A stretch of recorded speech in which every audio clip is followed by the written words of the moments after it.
Hello, hello. All right, guys, welcome to another live stream. Welcome to another live stream. Happy Friday. Happy Friday. So, in today's live stream, we're going to talk about how the financial holiday curse is around the corner. The financial holiday curse is around the corner. Let me do a quick mic check and I'll get right into what I'm talking about, what I mean by the financial holiday curse is around the corner. But give me just a sec while I do a quick mic check to make sure I'm not talking to myself. So give me just a second. Give me just a sec. Give me just a sec. Always got to do a mic check. Mic check. Holiday curse is around the corner, but give me just a sec while I. All right, cool. So looks like my mic is working. If you don't hear it throughout the video, make sure you guys let me know in the comments. That way I can fix my mic. But yeah, so the financial holiday curse is around the corner.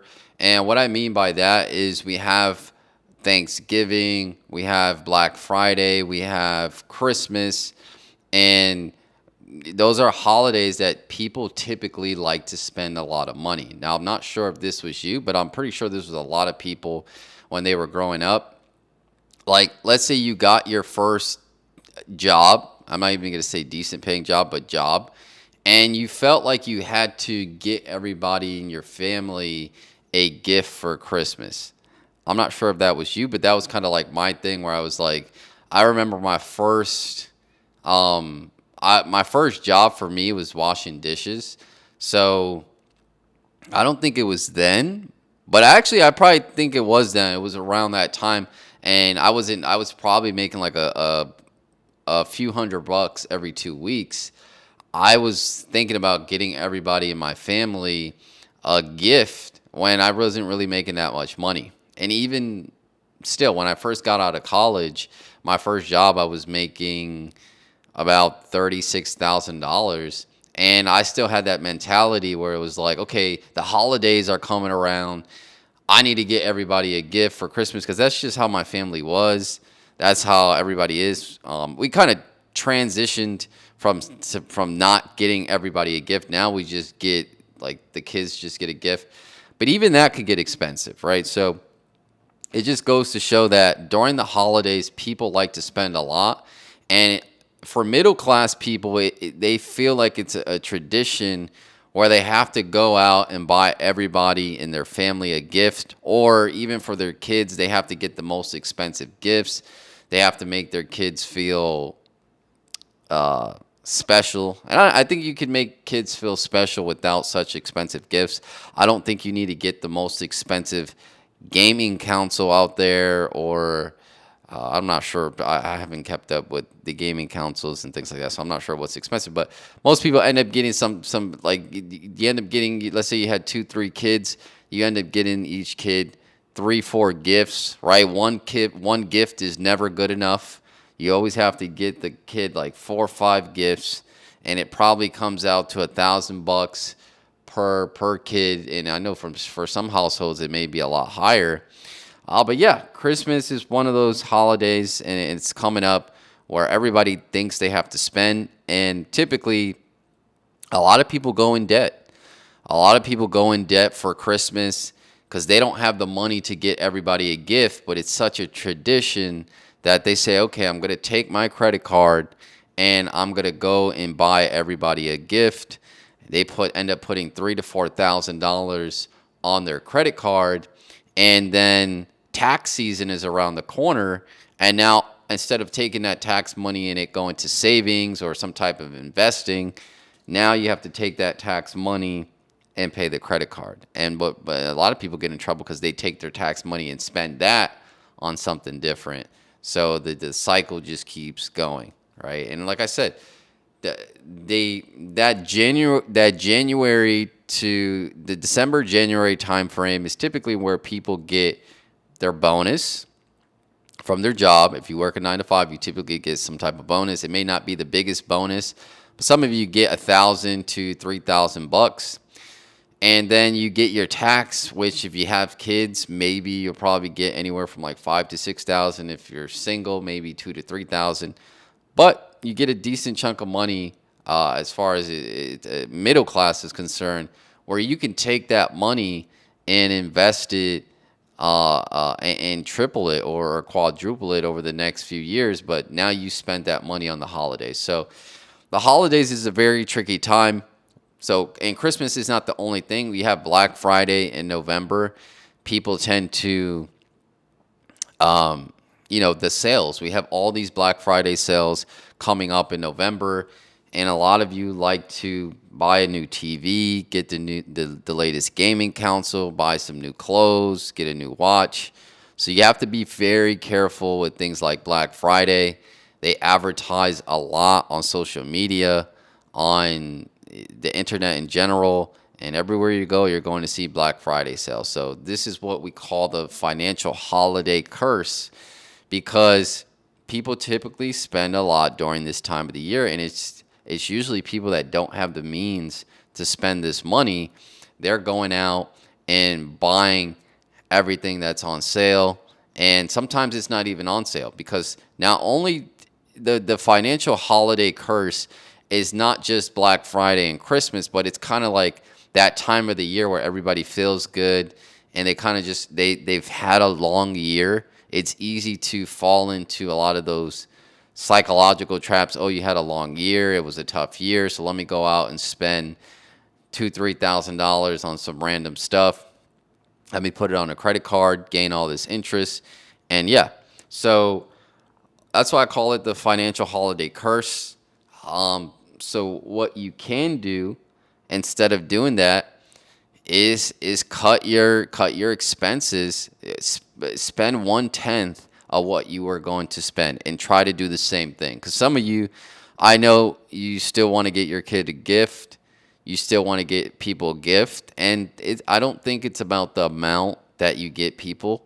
I think as long as it's a thoughtful gift, I think you maybe even a card, right? Maybe you're used to spending $1,000 to $1,500, but maybe you just spend $100 on a Christmas card, right? You send people a Christmas card, maybe with a picture, and that's pretty much it. Maybe you cut it down to that, so that way you can use that money to get ahead and not worry. Not spend all that extra capital that you're going to get at the end of the year, your bonus, your tax. So those are things that you can use to get ahead, and that's going to be what's going to do, the middle class is going to need. It's going to be a good portion of that bonus and that tax money to get ahead. Most of you, like I said, get $3,000 to $5,000 a year. So let's just say in a 4-year time span, you got $12,000 to $15,000 from taxes and bonuses and things like that. And now you put it in a vehicle where it tripled. Now you have $45,000, all because you didn't go out and spend that money on Christmas gifts, and you didn't go out and buy all the Black Friday sales. So you got to be very careful with the financial holiday curse. It runs rampant. I know in my family, it used to run rampant a lot. Everybody just felt like everybody needs to get each other a gift, and everybody was broke, and nobody was really making any moves. Now we kind of slowed it down. It's typically, like I said, it's just the kids that get gifts, but I'm pretty sure other families have it worse. Other families do it at a high level. They're taking out loans. They're taking out credit cards. If you got to take out loans and you got to take out credit cards to get holiday gifts or holiday discounts, then you shouldn't be doing that. You shouldn't do that. That's how you know automatically, okay, this is not the right thing to do. If I don't have the money for it, and even if you do have the money for it, I would challenge you to not fall into the holiday curse and try to spend 1/10 of what you were going to spend on gifts or Black Friday sales. Try to spend 1/10 of that. So if you typically spend $2,000, try to only spend $200. Switch it up, right? And I think, yeah, I think I like to come out. I came out with a video like this last year when we got close to the holidays. Every time we get close to the holidays, I like to put out a video like this, because people are getting ready to spend. People buy their gifts early, right? Mind you, Christmas is in December 25th, and people like to get gifts, a month or two in advance, especially for Black Friday, right? So that's That and mind you, companies, stores, they do it on purpose. They put Black Friday there because they said, hey, okay, these people want to get gifts for their children, their cousins, their family members. So we're going to create this thing Black Friday right before Christmas. And again, it's playing into the psyche. Okay, these people are off on Thanksgiving. We'll do it the Friday of Thanksgiving. And you see the stories. Like if you see, there's so many news outlets talking about, oh, this person got trampled. Some people get killed waiting 10 hours to 15 hours for a big screen TV in line or some shoes. So don't let that be you. Take that money and try to quadruple it, triple it, double it. So that way you can build your wealth. That way you can get ahead. And that way you're not wondering, in the next 5 years, 10 years down the line, while you're so financially behind. A lot of people can point back to, oh, I try to please people during Christmas, during Black Friday, during the holidays, so that way I can look like Santa or whatever, right? It's just silly for me. Honestly, right now, I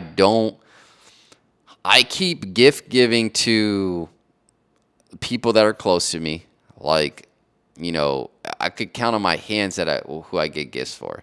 Like, I get my gift for my mom, like for her birthday, Mother's Day. I don't do Christmas at all. I don't do Christmas gifts. If I ever do it in the future, again, it'd probably be for a selected group of people. But I've decided not to do Christmas gifts. I only do birthdays. I only do Mother's Day, Father's Day, things like that. And yeah, those I try to limit that. I try to limit it to the people that I only, I know really well. I don't have 30 friends and now like I got 30 birthdays to account for. Like, oh, it's this person's birthday. I got to go. I know a lot of people that have 20, 30 friends and all of them are really good friends, quote unquote, really good friends. But if you actually needed something, a lot of those people would not come through. So, you need to shorten up your list of people that you have to be that you feel like you need to get gifts for the holidays, for birthdays, and things like that. Some of your people's some of you people have too many friends, too many, and you can't do anything about family members. But again, a lot of you, like I said, family for most of you, some of them don't come through for you. So, and I'm not saying you just because a person doesn't come through for you, you can't come through for them. It's not how it is. But shorten that list. Pick 2 to 3 people where it's like, okay, I'm always gonna get these people a gift because these people mean a lot to me. So maybe for birthdays and things like that, you come through. But for Christmas, you just lay back and not spend money, right? But yeah, that's pretty much it. I just wanted to get on here and talk about the financial holiday curse. It's coming. We are close to the end of October, and Thanksgiving's right around the corner. Black Friday's right around the corner. Christmas is right around the corner. And, be careful. Do something good with that money, right? We're going into rate cuts. We're going into a bullish time. So I think you can find some plays where you could get a double or triple. You could take that 4 or 5,000 and make it 15,000.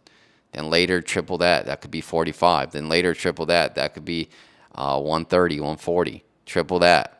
Think about doubles and triples. Say, man, if I waste this money, I lose the double, I lose the triple. So yeah, that's how I think about it. I think everybody should be thinking this way.